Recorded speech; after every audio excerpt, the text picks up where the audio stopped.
சாறு பிழிந்ததும் சாறு அவனுடைய கையில் ஒட்டிக்கொண்டதை அவன் கவனித்தான். வலது கையால் உதவ முயன்றான். ஆனால் அது இடது கையிலும் ஒட்டிக்கொண்டது. எவ்வளவு உதறியும் போகவில்லை. கண்ணாடி கோப்பையை எடுத்த நொடியில் அது நொறுங்கி தூள் தூளாகிவிட்டது.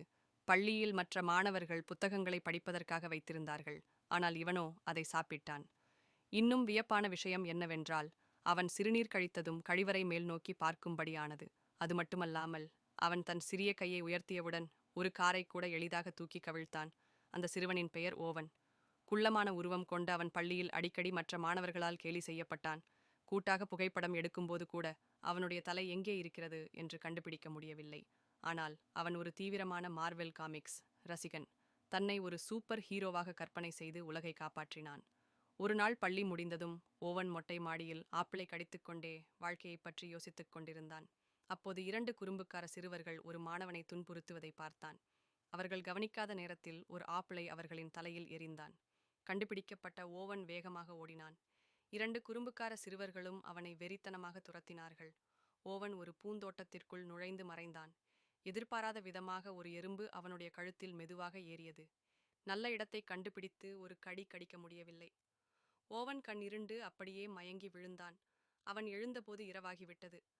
அவன் மயங்கிய நிலையிலேயே வீட்டிற்குச் சென்று படுக்கையில் விழுந்து தூங்கிவிட்டான்.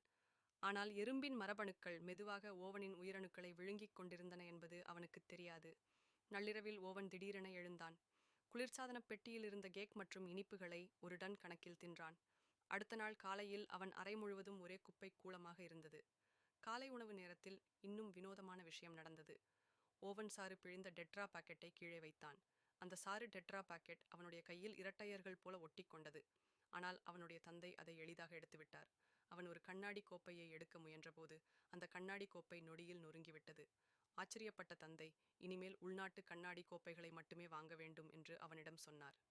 வகுப்பு நேரம் நெருங்கிவிட்டதால் ஓவன் வேகமாக பள்ளிக்கு ஓடினான். அவன் வகுப்பறை கதவை திறக்க முயன்றபோது பக்கத்தில் இருந்த மாணவர்கள் குழப்பமான முகத்துடன் பார்த்தார்கள். உடற்கல்வி வகுப்பில் ஆசிரியர் அனைவருக்கும் நெருங்கிய சண்டையிடும் முறைகளை கற்றுக் கொடுத்து கொண்டிருந்தார்.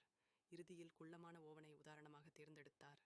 ஓவன் வந்தவுடன் ஒரு தாழ்வான இடுப்பு வளைவுடன் மின்னல் வேகத்தில் நகர்ந்து ஒரு தடியால் ஆசிரியரை 100 மீட்டர் தூரத்திற்கு அடித்து வீழ்த்தினான். அருகில் இருந்த நண்பர்கள் அனைவரும் அதிர்ச்சியில் உறைந்து போயினர். நிலைமை சரியில்லை என்று உணர்ந்த ஓவன் அங்கிருந்து நழுவிவிட்டான். பள்ளி முடிந்ததும் அதே மார்வெல் ரசிகனான மாணவன் கேட் அவனை நிறுத்தினான். ஓவனின் எலும்புகள் அசாதாரணமானவை என்றும் அவன் எதிர்காலத்தில் பெரிய ஆளாக வருவான் என்றும் அவன் நினைத்தான்.